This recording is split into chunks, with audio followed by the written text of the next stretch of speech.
Shalom, shalom. Nazo pesa bana na nzambe nyonso bambote.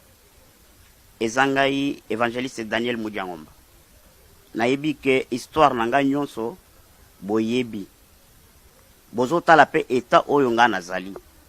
Nazalaki mutu moko impuissant, vie limitée.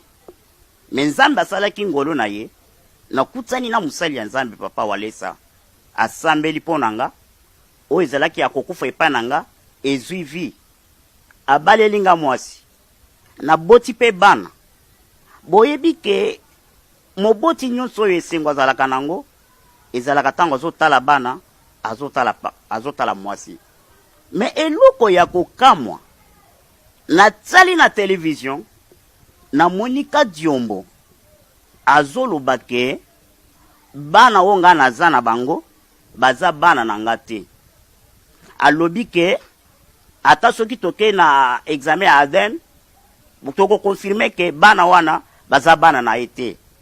Yango bokolanda nano maloba ya Kadiombo. Bozana papa moko za kuna koka bapesa imutuka babaleli mwasi na kapunji balobi aboti mwana. Bokende wana bosala ADN ya koka wana na mwana. Et puis botuna médecin soki façon koka oyo azali pa kabunji akoko sala acte sexuel po abotisa mwasi. Po biso toyebi role ya koka wana. Les gardiens du temple.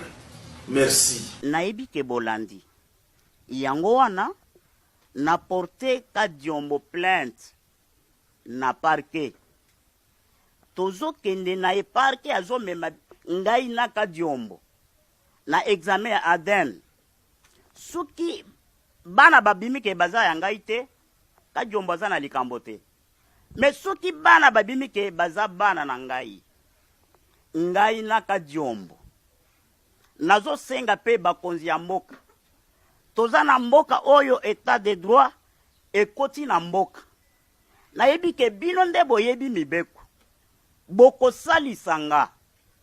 Parce que déjà image mabe eza na kati ya mitu ya bana, na kati ya quartier batu bakomi ko suspectenga. Ba bruit eza ebele, ebimi na monoko ya Kadiombo.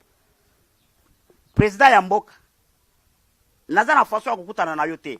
Mais nayebi ke message yo papa ekokomela yo. Oko salisanga na likambo oyo. Kadiombo akanga mukaba. Kadiombo kusuika mukaba.